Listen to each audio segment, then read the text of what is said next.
The door to the first-class cabin swung open, and in an instant, the atmosphere changed. Not because someone had announced the arrival of a VIP, it didn't need to be. Simply put, when someone deemed not belonging here stepped inside, the air automatically tightened. Dr. Aria Bennett, 38 years old, tall and poised, her hair neatly tied in a bun, a glossy black suitcase rolling beside her like a silent declaration, entered the cabin. Inside, 10 pairs of eyes flicked toward her like sharp blades before retreating, feigning politeness, yet heavy with suspicion. All those eyes whispered the same cold question. How did she get in here? Aria didn't bother to answer. Her whole life she had known stairways built for others that slammed shut in front of her. She tugged lightly at her sleeve and moved straight to seat 1A by the window. That seat was not just a place to sit, but territory she had chosen, where she could look out over the sky and reorder the world on her own schedule. Setting her briefcase by her feet, crossing one leg over the other, Aria unlocked her phone as if the cabin itself were her private office. Everything remained still until the familiar sound of arrogance broke the silence. A dry cough, the adjustment of a suit jacket, then a male voice, sharp as a verdict, cutting through the air. "Excuse me, I think you're in the wrong seat. This is first class." Charles Whitman, 50, 5 years old, silver hair combed neatly, a Swiss watch gleaming like the sun, tilted his head with a thin smile. It was no smile of warmth, but one like a velvet-wrapped blade, slicing while pretending to be courteous. Aria lifted her eyes, calm and direct. "No, I'm not in the wrong seat." Charles sniffed, clearing his throat like a judge preparing to deliver sentence. "This is first class, and I know that perfectly well." The air froze. Other passengers shifted slightly, pretending not to listen, but with ears taut as strings. 2 rows back, Valerie Pierce leaned forward, her expensive perfume and linen dress radiating elegance. Her voice was sweet, but carried a hidden knife. Perhaps the gate agent scanned your ticket incorrectly. It happens sometimes. They'll sort it out soon. Aria exhaled softly through her nose, neither smiling nor wavering. "I'm sure they'll sort it out just fine." Her phone lit up, displaying a calendar bursting with colors. Keynote speech, 2 closed-door meetings, a diplomatic dinner.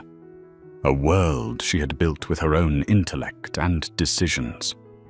At that moment, Tessan Gwen, a young flight attendant new to the job, approached with a cautious smile and a tray of welcome drinks.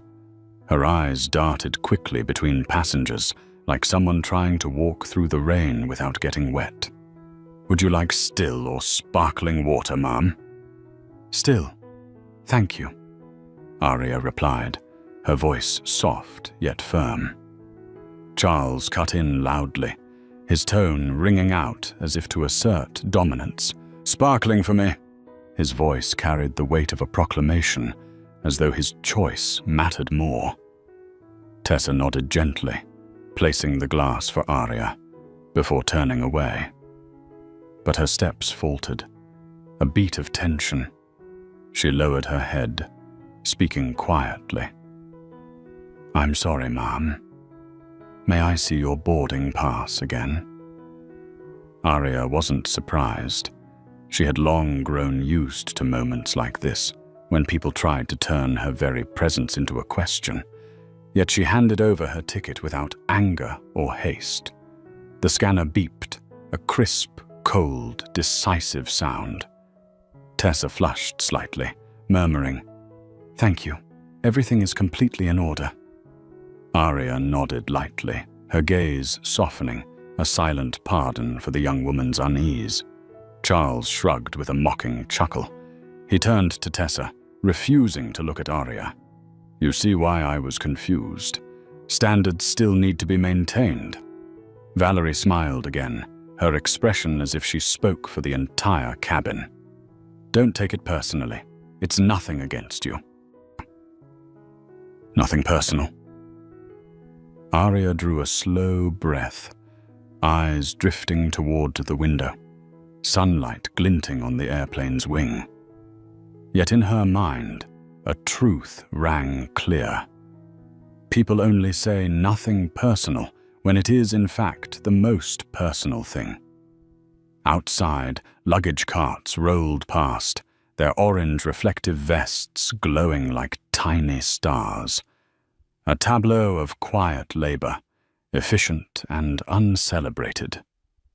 Arya smiled faintly. The real world was not in judgments cast inside a cabin, but in the work carried out beyond it. Then a child's voice pierced the tension, scattering the frozen air. "Mom, look, a pilot!" Leo Brooks, a bright-eyed 7-year-old in the bulkhead row, stared at her suitcase. Arya met his gaze. There was no suspicion, no prejudice, only innocent curiosity. "Miss, is that bag heavy?" "Sometimes it is," Arya replied with a small smile. "What's inside it?" "Work." The boy paused, thought deeply, then declared, "If you like your work, then it's not heavy." Arya blinked, startled by the simple truth. The invisible weight pressing on her seemed to ease. She nodded.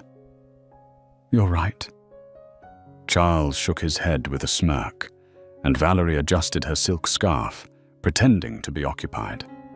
But only Arya understood. The child's words held the deepest truth of all. The cabin door sealed shut with a firm thud. Passengers turned away, feigning disinterest. Yet each pair of eyes carried the imprint of the woman who had taken seat 1A. None of them knew that the woman they had dismissed was, in fact, the figure who controlled the digital infrastructure of half a continent. A woman whose single decision could redirect the flow of data through millions of households. And before this flight landed, they would come to realize another truth. The standards they believed themselves to be guarding were already resting in the hands of the very woman they had underestimated most. The engines roared to life, vibrations running down the steel frame of the aircraft. The plane tilted slightly, slowly lifting from the runway. The golden lights of Geneva shrank into tiny dots, fading behind the window. In the first-class cabin, a few passengers let out faint sighs of relief, followed by the soft clicks of reclining seats and unfastened seatbelts. The atmosphere seemed calm, but for Dr. Arya Bennett, the real storm had just begun. Directly across from her, Charles Whitman raised a glass of red wine, swirling it slowly, his voice carrying as if lecturing the entire cabin. "There are people who act as if the rules don't apply to them." He never looked directly at Arya, but everyone knew who his words were aimed at. The statement echoed, carefully designed to draw silent agreement from the other passengers. Arya never lifted her eyes from her tablet. Her fingers moved steadily, editing line by line in her keynote. When she spoke, her voice was even and sure, not loud, not sharp, but cutting clean through the heavy air. There are those who forget that rules are meant to serve, not to exclude. Charles froze for a beat. He let out a mocking laugh, sharp and dismissive. "Ah, so you're one of those, the disadvantaged, always believing the world is against you." Arya looked up, her dark eyes piercing straight through like an arrow. No, I'm one of those who pays. The cabin went silent. Charles's smile stiffened, his wine glass frozen mid-air. He opened his mouth to respond, but found no words solid enough to withstand hers. Arya returned to her speech. On her screen, the opening line glowed. We are not anomalies. We are the evidence. She knew those words would be the spear point tearing open the hall tomorrow. Outside, the sky deepened into night. The seatbelt sign flicked off, and flight attendants began their service. Tessa and Gwyn, young and careful, reappeared. Ma'am, would you like to order something before dinner? Peppermint tea, Arya answered evenly. Charles cut in, his voice deliberately louder than necessary. A bottle of champagne, and make sure it's ice cold. The words hung heavy, another attempt at asserting dominance. But this time, Tessa didn't glance at him first. She looked straight at Arya. A small gesture, but Arya noticed the balance had shifted. The steaming tea was set down before her, the warmth rising like a shield. Arya lifted it, inhaling deeply. The clean, sharp scent of peppermint filled her chest, slicing through the stale arrogance clinging to the air. Thank you, she said softly. Tessa lowered her eyes, and for a moment, gratitude flickered, grateful to be acknowledged for making the right choice. From the row ahead, a child's voice rang out, bright and innocent, breaking the tension. Mom, look, a pilot. 7-year-old Leo Brooks, his round face glowing, pointed toward the cockpit door. Arya smiled without meaning to. Children rarely turned away. They looked straight, unashamed of their curiosity. Leo's small finger shifted toward her case, resting by her feet.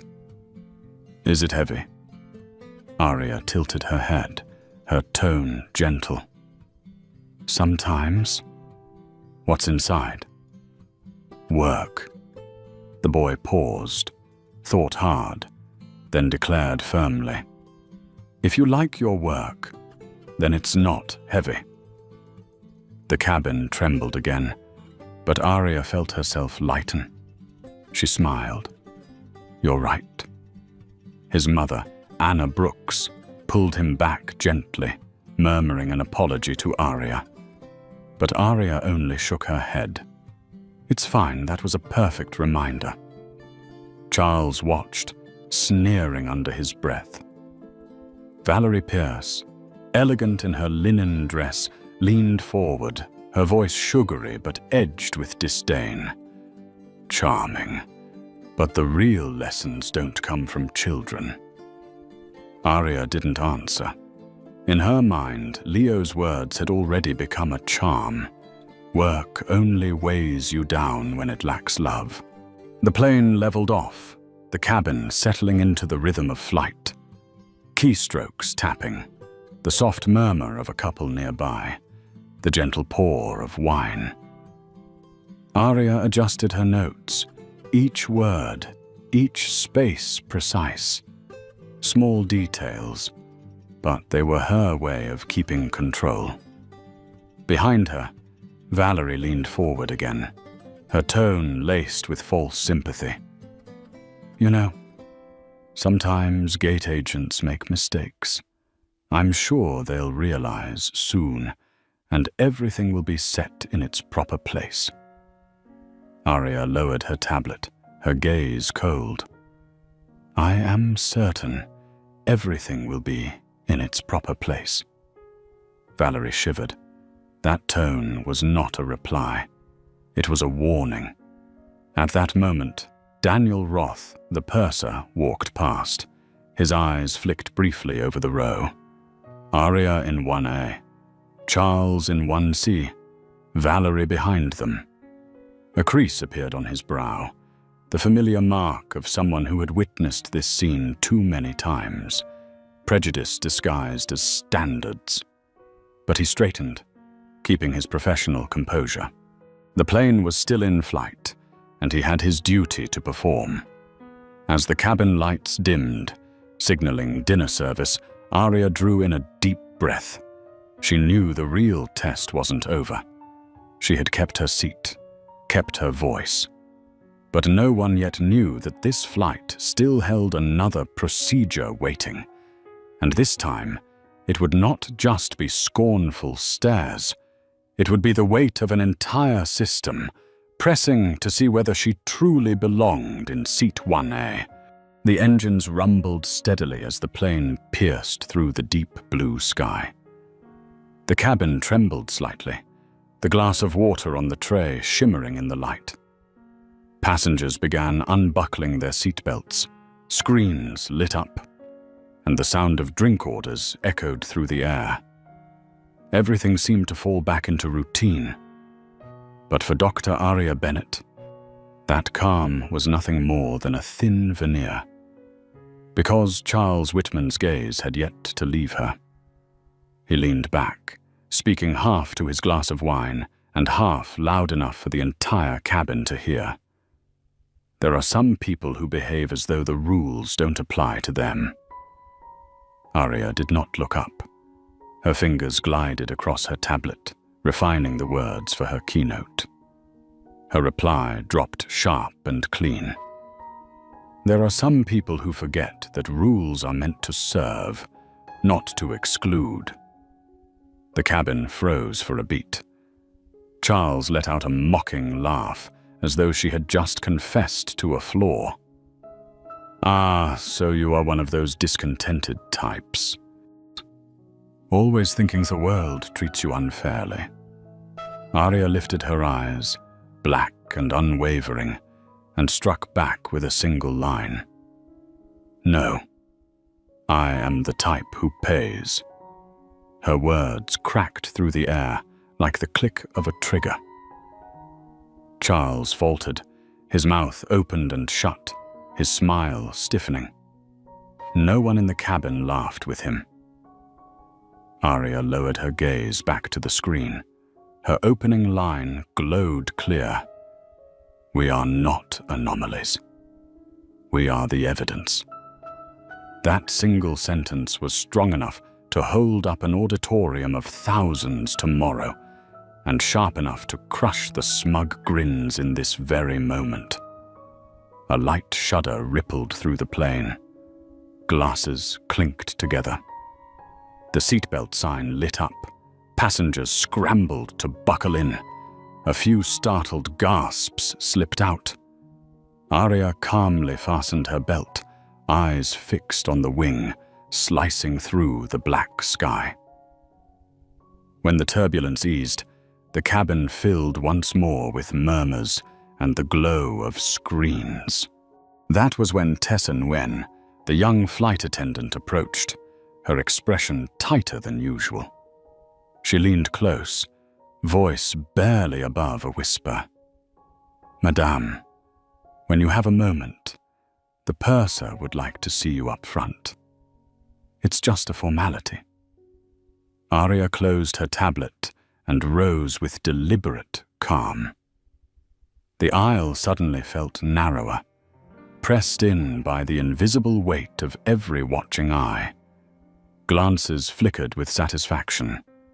Aha, finally exposed. Charles smirked, his fingers drumming the armrest as if waiting for her fall. Aria followed Tessa into the forward galley. There stood Daniel Roth, the veteran purser, posture upright, hands clasped before him. His face was calm, but his eyes betrayed unease. "Apologies for the interruption," Daniel began, his voice professional, as though reading from a script. "We've had a system irregularity. To be certain, We need to reconfirm several first-class seats. Aria tilted her head. Several seats? Daniel's tone stayed even. Yes. We ask to see your boarding pass, ID, and if possible, the original form of payment. In that instant, the air thickened. At 36,000 feet, suspended above the world, this woman was being asked to prove she deserved the seat that had been hers from the start. Aria smiled, thin and cold. Here in the sky. You want proof I paid? Daniel swallowed hard. I understand this is inconvenient. Indeed, Aria replied, opening her wallet. She handed over her boarding pass. The scanner beeped green. Her ID, a perfect match. Then, from a hidden slot, she slid out a card. Not the metal ones so common among business travelers, but a heavy, solid black card, the kind few had ever seen. It gleamed quietly, authority without pretense. She placed each item neatly before Daniel, every motion measured, unyielding. Daniel entered the number. The system blinked, then confirmed. His shoulders eased with relief. Thank you. Everything is in order. We appreciate your patience. Aria's gaze locked on him. Do you record each case where reconfirmation is required? Daniel hesitated. Yes. Then make sure this one is noted. Their eyes met, a silent flash of lightning.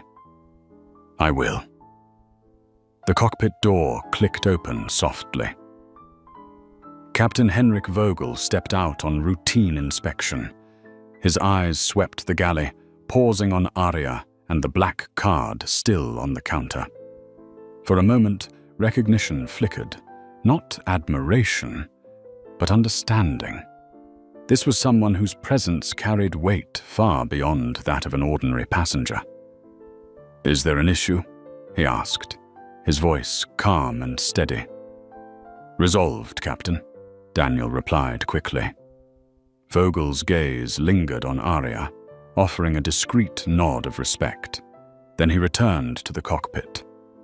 Tessa carefully returned each document.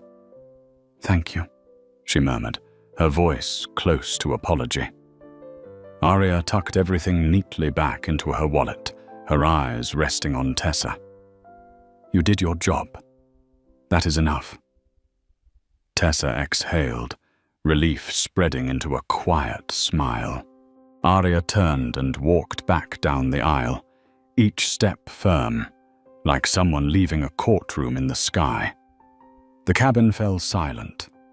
Some lowered their eyes, feigning distraction, while others stared openly, challenging. But all knew the truth had just been revealed. Charles tilted his head, voice dragging. All finished, then? Aria answered cleanly, without looking up from her tablet. It's been recorded. The hum of the engines filled the cabin. Beyond the window, moonlight spread across the sky. But inside, something else had just been sealed. Not just a credit card, but an identity and a power that no one could deny. As Dr. Aria Bennett walked back down the aisle, the first-class cabin was gripped by a suffocating silence. No one spoke, but every pair of eyes clung to her, the woman who had just forced the entire system to acknowledge she belonged. The sound of her heels tapped lightly against the carpet, each step unhurried, deliberate, as if the narrow aisle itself had become a corridor of honor. Some passengers quickly lowered their gaze, pretending to be absorbed in magazines or glowing screens. Others held their stare, but the light in their eyes had changed, uneasy, uncertain. Charles Whitman leaned back, swirling his glass of red wine as if he had not just been silenced by the sharp, green flash of a scanner. "Oh, so everything's been sorted out?" His voice dripped with arrogance, though a trace of discomfort edged his tone, one he himself likely wished to deny. Arya did not look at him. She answered simply, firmly. "It's been noted." The words landed like a final gavel, sharp and decisive, leaving no room for more. She returned to seat 1A, reopened her tablet, and typed a few more adjustments. "We are not anomalies. We are the evidence." The words glowed on the screen like an oath written into the night. Yet prejudice never releases its grip so easily. A faint movement stirred behind her. Valerie Pierce, draped in linen, leaned forward, her eyes sharp with curiosity, her smile edged with steel. "And what program are you traveling for, dear?" "We're headed to a charity gala in Zurich. We often sponsor students. Quite lovely." Her words dripped with condescension, sweetened like honey over glass shards. Arya raised her head, voice steady, eyes unshaken. "I'm traveling for work. Just work." Valerie leaned in further, tone soaked with suggestion, as if dangling some privilege she assumed was out of reach. "Oh, and which company do you work for?" The cabin seemed to tilt toward the answer. Even Charles smirked, waiting for the stumble, the hesitation. Arya placed her glass gently down, her lips curving in the faintest smile. "My company." The space froze. Valerie blinked, her smile faltering mid-air, like someone forced to swallow something bitter. Charles coughed, masking his discomfort with a mocking laugh. "These days, everyone calls themselves a founder. Everyone claims to be their own boss." Arya did not respond. Her hand moved across the tablet, adding a single comma to her keynote. A small motion, yet one that reset the entire rhythm of the room. The tension broke when Tessa Nguyen returned. On her silver tray sat a steaming cup of peppermint tea. But her smile had changed. No longer timid, it carried a quiet gratitude. "Your tea, ma'am. If there is anything you need, please let me know directly." Arya accepted the cup, her voice low and warm. "Thank you, Tessa. You did your job right." The words sliced gently through the heavy air. Tessa's shoulders loosened, her smile blooming genuine. In her eyes, it was not just thanks, it was affirmation. Proof she was not alone in a cabin full of scrutiny. Arya lifted the cup. The rising steam filled her lungs, its cool sharpness cutting through the stale weight of arrogance lingering in the air. Patience is not weakness, she thought. Patience is another form of strength. Outside, the night fell deeper, the moon casting its glow across the wing. Inside, the cabin settled into the rhythm of long-haul flight. Whispers, blankets shifting, films flickering across tired faces. Inside her, the storm still roared, but the surface remained calm. She remembered the stairs when she boarded, Charles's smirk, Valerie's cutting voice, Tessa's trembling hands. She knew such moments would not disappear. They would repeat in different places, with different people. But every time, one more note would be recorded. One more correction entered into the ledger. The peppermint heat, the cold moonlight. Two extremes merging in her chest. Charles muttered under his breath. His words meant for no one yet hanging heavy. The world has changed, but not always for the better. Arya heard it clearly, but she did not answer. Truth needs no debate. Truth exists by its own weight. Valerie turned toward the window, her lips pressed tight, her composure cracking. Meanwhile, Tessa passed by, leaving behind a fleeting smile. Small, but enough to prove that even among judgment, there was still recognition. Arya closed her eyes briefly, letting herself exhale. In her mind, Leo's voice returned. If you love your work, it isn't heavy. Yes, work could be heavy, but with enough love, that weight became a mission. And that mission, she realized, was not only waiting for her tomorrow on stage, but unfolding right now in seat 1A, the very seat so many thought she did not deserve. The wheels of the plane struck the runway with a solid thud. The cabin shook, and then came a chorus of relieved exhales, a collective prayer released into the air. First class quickly resumed its mask of polished composure. Jackets adjusted, hair smoothed, phones lit up. But Dr. Arya Bennett sat still. She never hurried. Haste only bred mistakes. As passengers scrambled to rise, Arya packed her things slowly, deliberately. Charles Whitman snapped his laptop shut, as if hoping to erase the truth that he had sat across from her the entire flight and lost the silent battle of stairs. Valerie Pierce reapplied lipstick in her compact mirror, but avoided looking directly at her own reflection. Only young Leo Brooks in the bulkhead waved energetically. "Bye-bye, miss." Arya raised 2 fingers in salute and smiled faintly. It was the most genuine farewell of the journey. The door opened. Morning air from Geneva rushed in, sharp with metal and carrying the pure chill of a city just waking up. Arya walked through the jet bridge, her suitcase rolling straight, her back unbent, her head unbowed. At immigration, glass walls gleamed. Officer Laurent Duval, tall and trained into neutrality, took her passport. Purpose of visit? Business. Length of stay? 3 days. The scanner blinked. The stamp landed with a soft finality. Bienvenue en Suisse. No smile, no praise, but also no suspicion.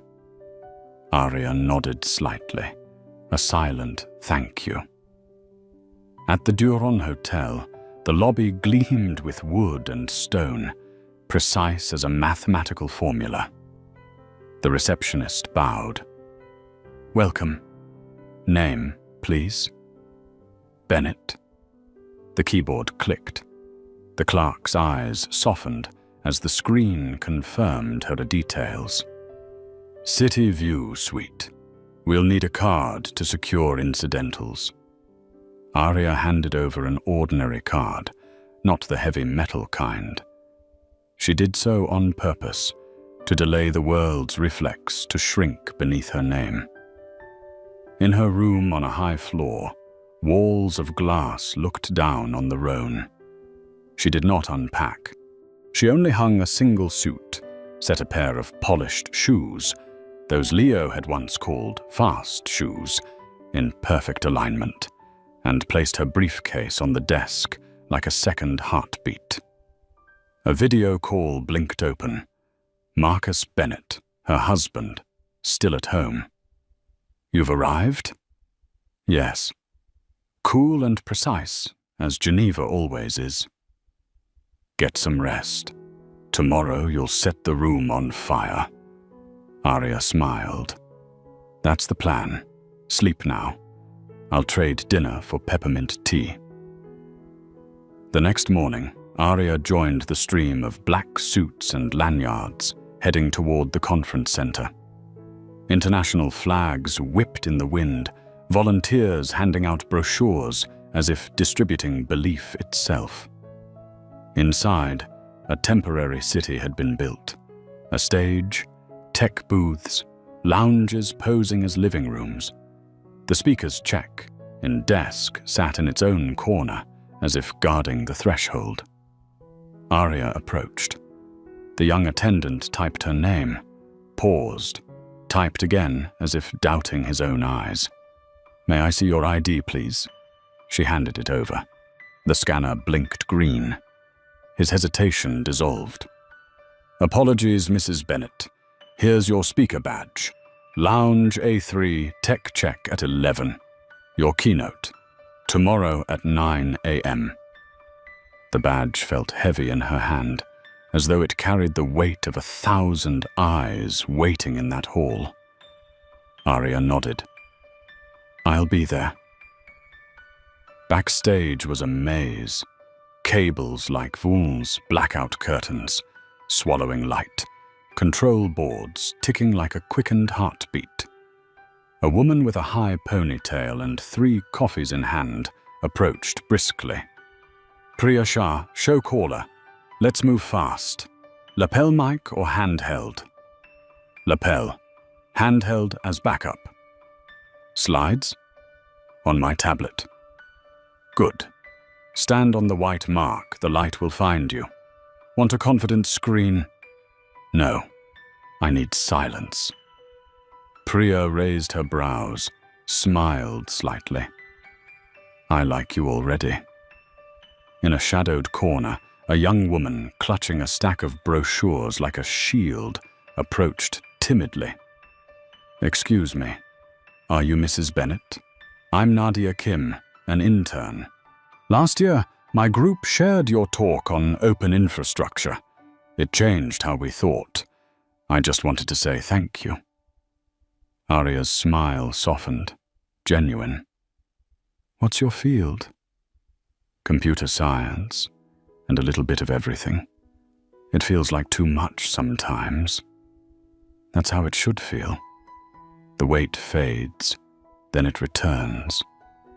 When it does, you'll know your work matters."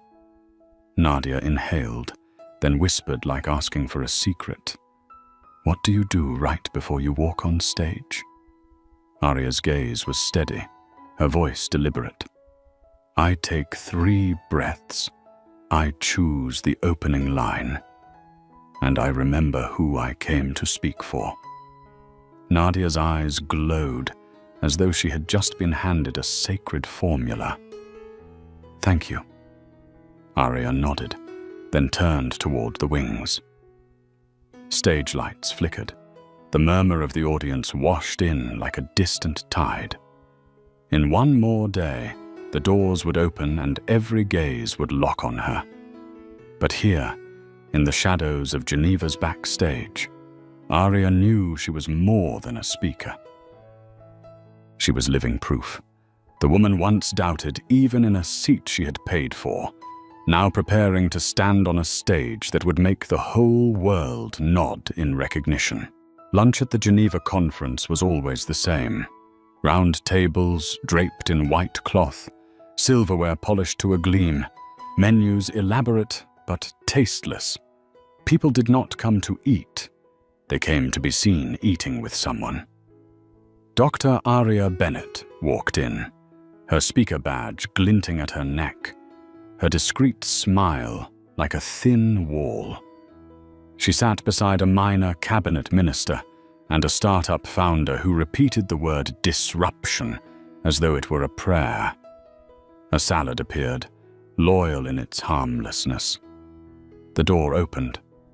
Light spilled in with a familiar figure.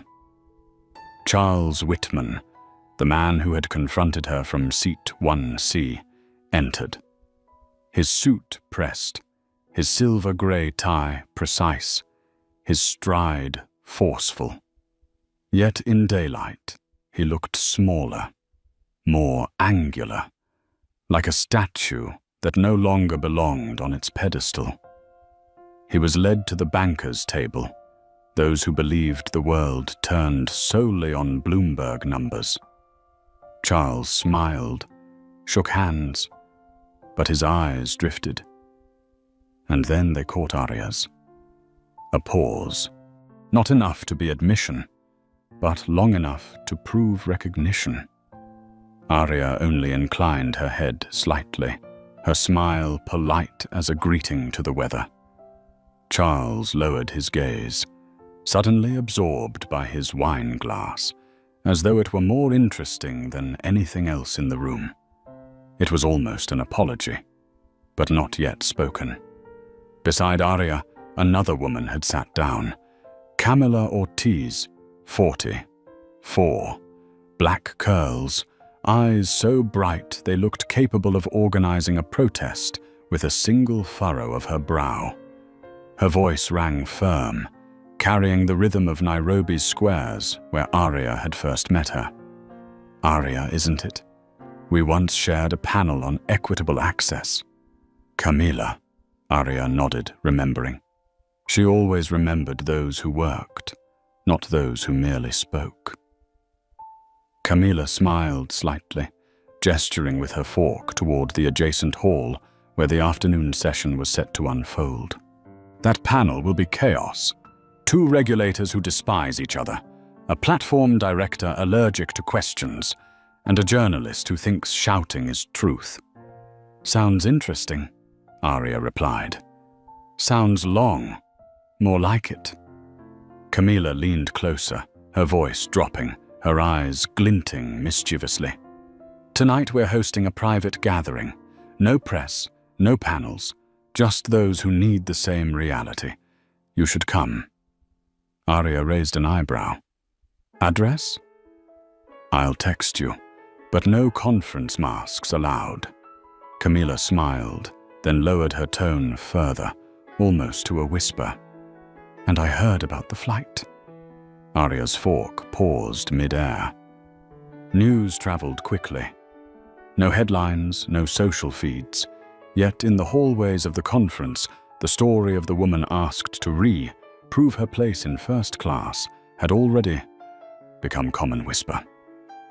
People are quick to carry stories, Arya said lightly, unsurprised. They're also quick to choose sides, Camila added. For what it's worth, many admire how you handled it. Calm, but sharp. Arya sipped her water. I only did what could be done in that moment. Camilla lifted her glass, clinking lightly against Arya's as though sealing a secret. Tomorrow you won't just handle a moment. You'll handle an entire room. Their eyes locked. No more needed to be said. A silent pact was made across a table set with bland salad and exquisite bread. The afternoon stretched into panels that dragged on. Leaders dressed their power in empty words, while the audience hid yawns behind their papers. Arya remained, present, nodding, dropping one precise question that froze a speaker mid-sentence. Just one, but enough to prove she was not there to fill a seat. When sunset spilled gold across the Rhone, Arya left the conference center. She walked across the stone bridge. Geneva at day's end was hushed like a cathedral. Even a couple's quarrel about directions softened to a murmur. A boy feeding pigeons stood solemn as a small priest. In her hotel room, Arya stood before the glass wall, reciting her keynote once more. Her voice filled the silence, each sentence like a backbone, upright and steady. She struck out one excess phrase, leaving the script sharp as a blade. Her phone buzzed, a message from Camila. 19 Unquak. This address. Don't wear heels. Geneva's cobblestones spare no one. Arya chuckled softly. She chose a simple black dress with deep pockets. That rare luxury denied to women too often. Flat shoes, because Camilla was right. By the time she stepped onto the street, Geneva's lights glowed golden, her figure blending into the crowd as if she were no one special. But the truth was, wherever she stepped that night, the pulse of the room would change. The townhouse was 3 stories, its facade ordinary, but the flow of people in and out moved with the urgency of those who had found a refuge. Aria knocked and was pulled inside by Camilla's warm embrace. "Here she is, the one we've been waiting for." Aria arched a brow, half joking, half serious. "I'm not who you need. I'm just someone who speaks and leaves before the encore." "Exactly. That's why we need you." The living room had been cleared, chairs arranged in a circle, faces gathered. A journalist once fired and rehired, a regulator from a country rarely named on maps, a founder confessing his product served no one who truly needed it. None wore the costume of saving the world. They only tried to keep the world from stumbling. When it was Aria's turn, she did not deliver a speech. Her voice was low, even, yet honed like a blade stripping peel. "Tomorrow, I will say something very simple. Not because simple is easier, but because it leaves less room for excuse. We are not asking to enter the room. We are marking that we are already here. If infrastructure does not see us, infrastructure is wrong. If the market does not value us, the market is wrong. If policy does not protect us, then policy is late." The room fell silent. Then a brief smile cut through like the storm passing from the lips of Ruth Delgado, the veteran journalist. "Good. Let them try to quote it without understanding, and then force them to understand." Aria sat down, listening to the others. But she knew. Tonight she was not just in Geneva. Tonight she had planted a spark for a rising tide. And tomorrow, when the lights of the stage ignited, the whole room would be forced to face the truth they had always tried to avoid. The stage lights fell like an artificial dawn. The opening applause faded quickly, leaving behind a silence, precious, deliberate, because Dr. Aria Bennett had asked for it. No music, no flashy introduction slides, only the silence necessary to give her first words their weight. She stood tall, small against the massive screen behind her, but her gaze was bright and deep, as if it could pierce through the 1,000 people sitting before her. "We are not anomalies," Aria began, her voice clear and resolute. "We are the evidence." No one moved. The words dropped, reverberated, then spread like a wave. Aria stepped forward once. "I want to begin not with rhetoric, but with how systems treat reality. Policy, market, and infrastructure, 3 gates that decide who is allowed in and who is left outside." The slide appeared, stark in its simplicity. 3 doors, labeled policy, market, infrastructure. No glittering effects, no theatrics. The first gate, policy, her voice steady, low. "If the law names us, it protects us. If the law is swanned, we disappear in the paperwork. This is not debate. This is data.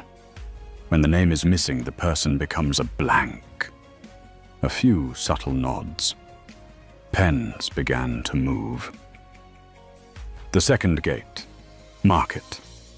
When demand is not measured, it becomes invisible. The market praises itself for efficiency, But in truth, it is only painting over its blindness. That is not efficiency.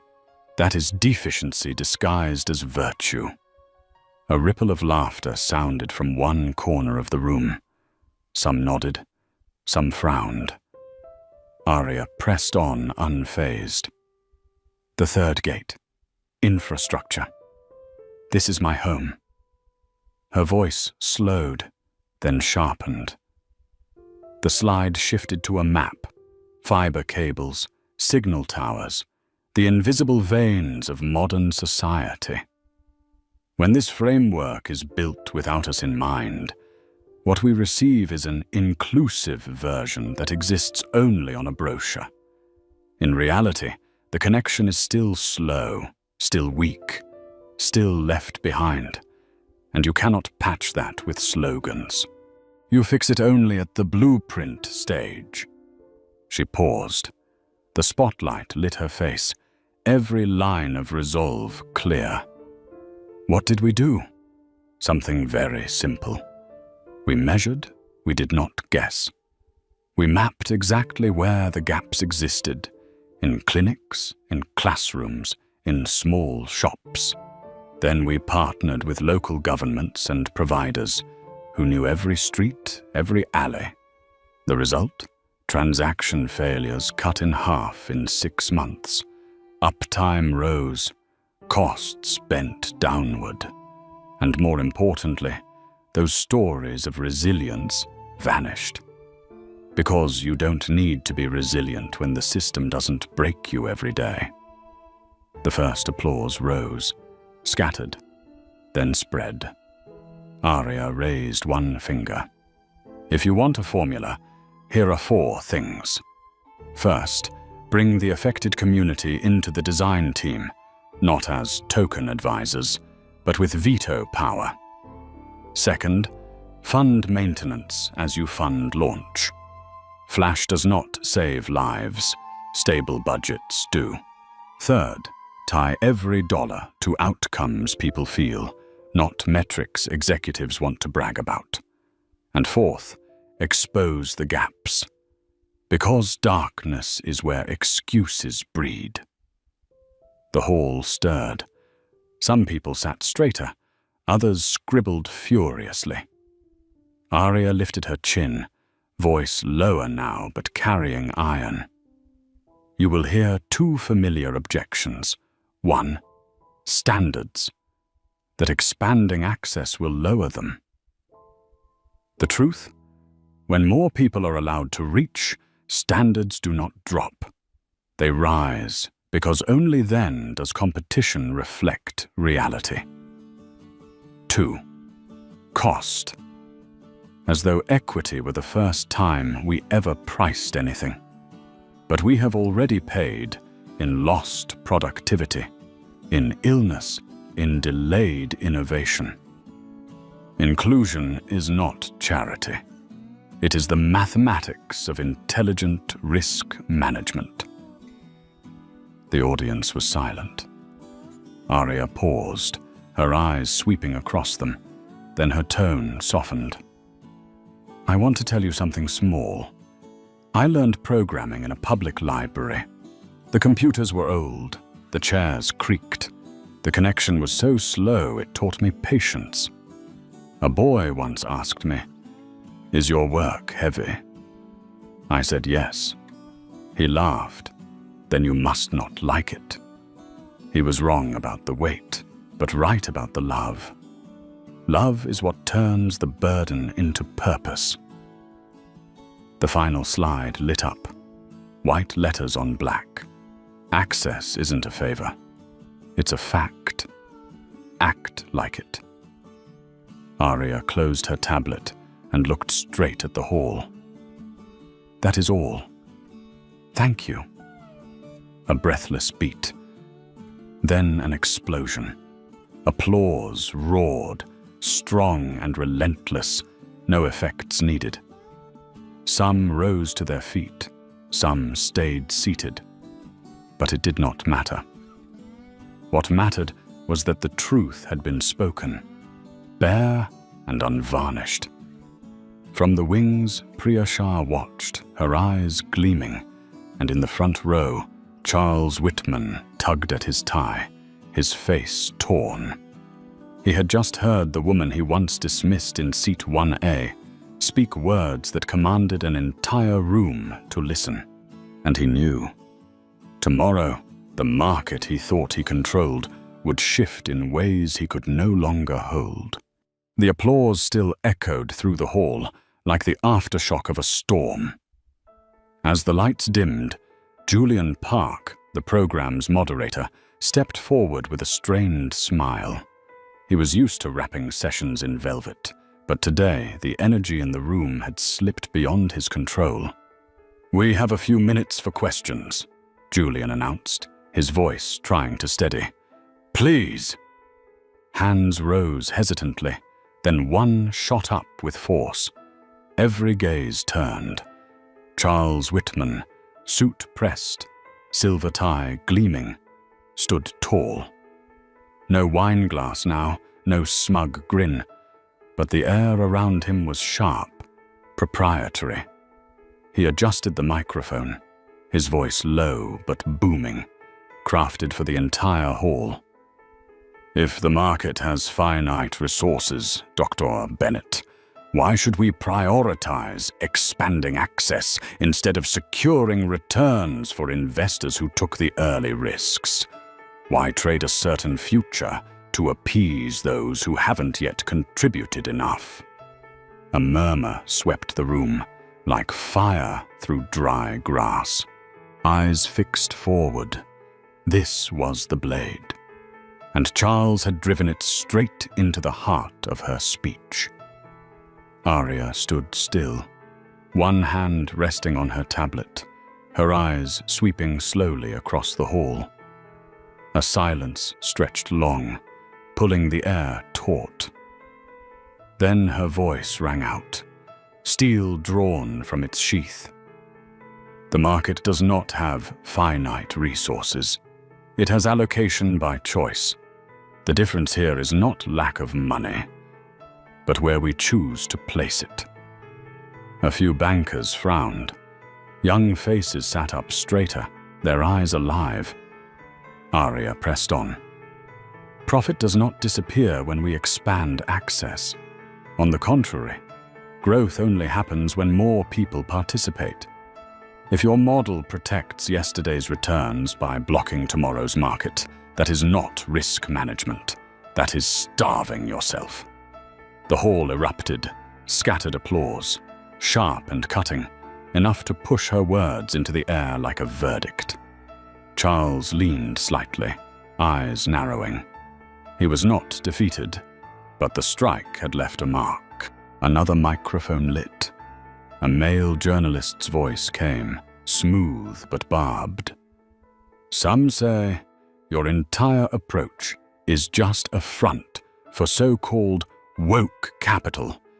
Isn't this really about using equity as a tool to push political interests?"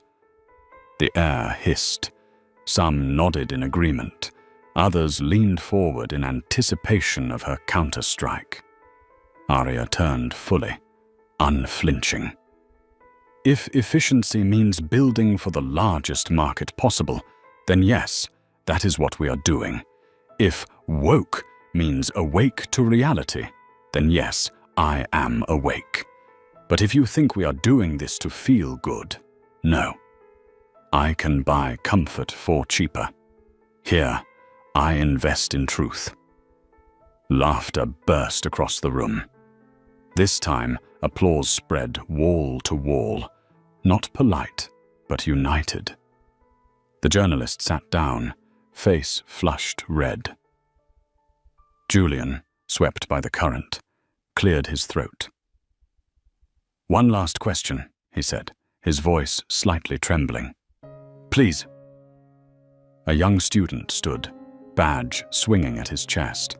His hand shook, his voice stumbled. How do you remain yourself in rooms like this?" The hall froze. No daggers, no smirks. Only a naked question. Arya smiled, her eyes softer, her voice still steady. By remembering who sent me here, the ones not in this room, the ones who will never read a transcript, and by leaving the room on time. The hall laughed, and the laughter melted into a standing ovation. The sound rolled like a wave, filling every space. No command, no cue. The entire hall rose as one. From backstage, Priya Shah grabbed Arya's arm as she stepped off stage. Perfect. Not a beat off, not a word wasted, and thank you for killing the housekeeping slide. Arya nodded, her lips curling into a faint smile. I just kept silence respected. From the doorway, Charles appeared, his expression transformed. No sneer, no disdain. He stepped slowly, his voice low. Dr. Bennett, I was wrong about you. Arya met his eyes, not triumphant, only direct. You were wrong about what you wanted to see. Don't confuse the two. Charles inhaled deeply, swallowing pride. If your team needs a patient capital partner willing to go public on results, I am ready. Arya paused, her tone even. We do not deal in whispered bargains. We deal in clear terms and measurable outcomes. Charles nodded, for the first time, without protest. I understand, and I am sorry. Don't apologize to me, Arya replied, her eyes still burning bright. Do better for the next person. That is the interest on an apology. Charles exhaled, almost laughing at the brutal fairness. Fair enough. He walked away. And backstage, once strung tight as wire, the air now held only the echo of applause, still thunderous outside. The proof that a woman once dismissed in seat 1A had just made an entire hall rise to its feet. The waves of applause from the auditorium slowly faded, but the aftershocks rippled through every corridor of the Geneva Conference Center. At coffee tables, in clusters of people standing by the glass walls, the name Dr. Arya Bennett traveled like a whisper, sometimes in awe, sometimes in concern. Arya stepped off stage with calm composure, though inside her heart still pounded with the rhythm of adrenaline. It was a familiar rhythm. When the speech ends, the energy does not vanish instantly. It leaks outward like residual current. She gripped her tablet tightly, reminding herself that control lived here, not in the applause outside. Priya Shah, the show caller, rushed to her, eyes glittering. You landed perfectly. Not a beat off, not a word wasted. Arya smiled faintly. I only held the silence long enough to make it heavy. Behind her, Julian Park, the moderator, hurried over, sweat gathered at his temples. Remarkable. You just split the air in half. I have never seen a hall react like this. Thank you, Arya replied, her tone concise, as though it was an acknowledgement rather than praise. As the crowd shifted toward the afternoon sessions, Arya walked slowly through the lobby. Eyes touched her, then darted away, some with admiration, some with calculation, and others hidden behind the dark lenses of plainclothes security. At the espresso bar, Ruth Delgado, the veteran journalist who had smiled the night before at Camila's gathering, stopped her. Her voice was husky, half honey, half sandpaper. That line, "The market protects yesterday's profits by starving tomorrow." I'll quote it. But I'll add the data. Don't worry, I don't chase cheap headlines. Aria nodded, gaze steady. Let the words go with the numbers, so they cannot dodge. Ruth leaned closer, lowering her voice. But be careful. I see shadows around you. Not all of them are enemies. But not everyone wants the story to end well. I hate when a story gets ruined by a bad ending. Aria's lips curved slightly, her eyes drifting toward the far hallway, where 3 men with blank lanyards stood as if gathered by chance. I know, she said softly, but once light has been cast, darkness is only proof that it exists. Later in the afternoon, Aria attended another panel. Not to speak, but to ask. Her question was simple, but it froze the speaker mid-sentence. Can you tell us where the post-audit data is? His silence told the room everything. Aria did not need to add more. One question was enough to leave a mark larger than any 20-minute speech. At the next session, she remained silent, listening. Yet her presence shifted the room, forcing speakers to measure their answers carefully, as though they feared being cut by a single question. By the time dusk fell over Geneva, the language had begun to change. In the hallways, people no longer spoke of opportunity as they had yesterday. They spoke of conditions. A small shift, but Aria knew it was a signal. She walked back to her hotel along the Rhone. A fine drizzle fell. Geneva's polite rain, not enough to make anyone run, only enough to freckle coats. She did not open her umbrella. She let the drops touch her, a reminder that even after stage lights, the world remained real. At the front desk, the clerk greeted her with a strained smile. Dr. Bennett, there is an envelope left for you. Aria opened it. A plain white card, unsigned, in neat handwriting.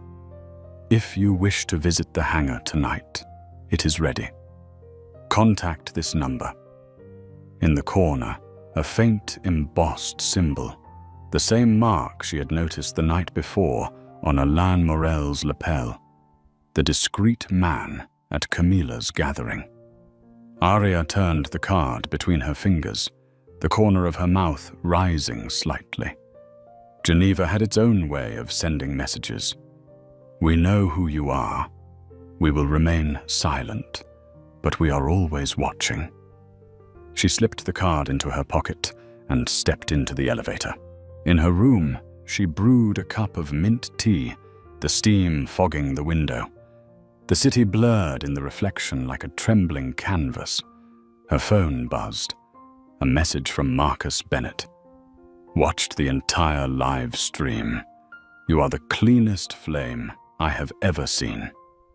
Aria let out a quiet laugh, replying, Go to sleep. I still have tomorrow. Another message came almost immediately. Be careful. Ops just flagged the reconfirmation incident from your inbound flight. Do you want me to escalate? Aria sat still for a few seconds. The matter was no longer private. It had been logged into the airline's official system. Not yet, she typed back. I will handle it when I return. A pause, then Marcus. I am proud of you. Aria set the phone down, her eyes on the city. Outside, the Rhone shimmered with lights, like streams of data flowing through space. She inhaled deeply, closing her eyes. Today she had spoken for millions locked outside. But tomorrow, she would have to ensure those words turned into policy, into process, into code that could not be erased. Because applause could roar today. But systems only change when those shadows are forced to rewrite the rules. The Geneva sky was clear, blue and still as glass.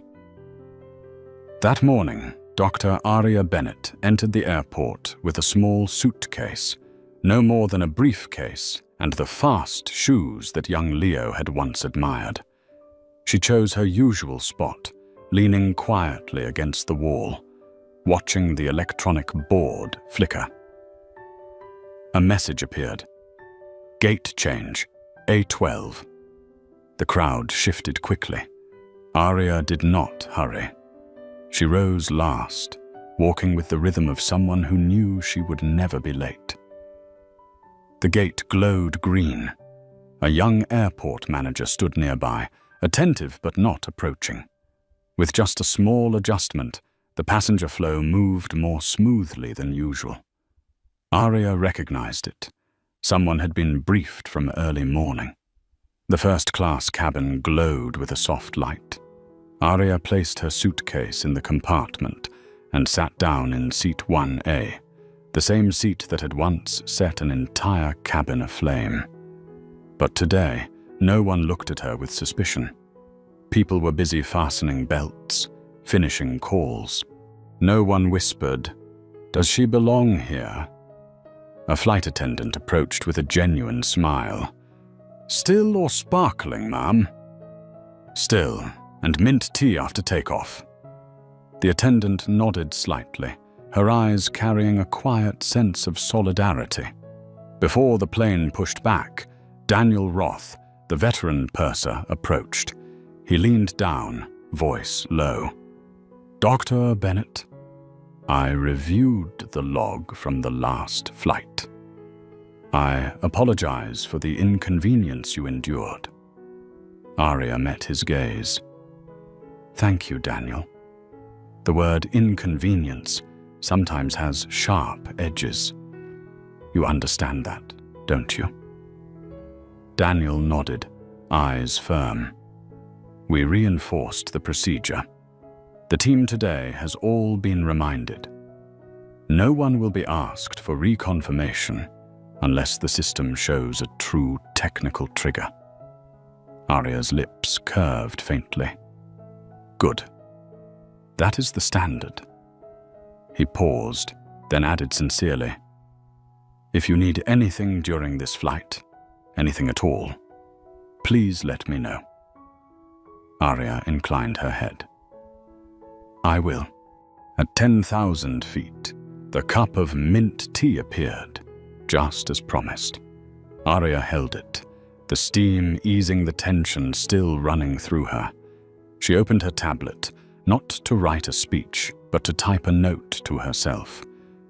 You held the seat, you held the voice, you held the purpose. Tomorrow, audit the entire intake flow for reconfirmations. Publish openly. She closed it, eyes drifting to the stretch of grey-blue sky. Below were the cables, the invisible signals carrying the lives of millions. Every decision she made touched them. And she knew, today, a new policy would be written. The plane landed smoothly. The door opened. Aria did not walk through the crowded stream of passengers, but turned into the executive corridor. At the end stood Omar Haddad, operations manager, clipboard in hand. "Dr. Bennett," he said gravely, voice steady. "The policy you requested was implemented across the system this morning at 06:00. He handed her a one-page bulletin. Aria took it, reading each word carefully. "Know first. Class passenger shall be asked to reconfirm their seat unless the system registers a technical error. Any exception must be logged and escalated immediately. Short, precise, with no gaps." Aria pulled the familiar pen from her case and signed the corner. M. Bennett. A signature that closed a chapter of doubt and opened a new one for thousands of passengers. Omar exhaled with relief, his tone softer. "Thank you, and welcome home." Aria did not walk into the crowded concourse. She entered the operations room, where flight maps glowed across a wall like lightning veins. A young coordinator turned his chair, half greeting, half congratulation. "Good flight?" "Good crew," Arya replied. "Keep it that way." Through the glass, she saw fuel trucks, ground crew raising their hands in greeting. Small gestures, but truer than any applause. Her phone buzzed, a message from Marcus. "That bulletin looked sharp. I'm proud of you." "Dinner tonight," Arya typed back. "As long as there's bread, don't threaten me with salad." A heart emoji appeared, making her lips curve upward. On the drive out of the airport, Arya added a few last lines in her notes. Publish monthly reconfirmation statistics. Add bias, response drill to regular training. Send invitation to Amelia Price for summer program. Each line a small step, together forming real change. The car door closed. The city trailed past outside the window. Inside, Arya closed her eyes for a moment. Not to rest, but to hold on to the echo of this truth. From the seat once doubted, she had rewritten policy for an annual airline. To many, it was just an internal memo. But to her, and to those who would never again be asked, "Are you sure you belong here?" it was quiet, durable justice. She opened her eyes, looking out at the road. One chapter closed, but the next door was already ready to open. One flight, one seat, one doubtful glance. And then a policy that changed an entire system. The story of Dr. Arya Bennett reminds us that justice does not always come from courtrooms or parliaments. Sometimes it begins right inside an airplane cabin, where one person dares to remain seated, dares to hold their place, and dares not to bow under the weight of condescension. True power does not lie in a first-class ticket, nor in a metal card, nor in applause. Power lies in the ability to turn a personal moment into collective change. Arya proved that you do not need to shout to be heard. Sometimes, all it takes is holding steady to your voice and forcing the world to adjust around it. And now, the question is no longer for Arya. It is for you. When someone doubts you, when the system tries to push you aside, will you quietly step away, or will you sit firm and turn that moment into a new rule for everyone? If this story speaks to you, hit like to spread the message, subscribe so you never miss the next journey, and leave a comment with the words "Stand firm" to show the world that you too choose to stand your ground. Because sometimes what changes an entire system is the very person who was underestimated most in the room.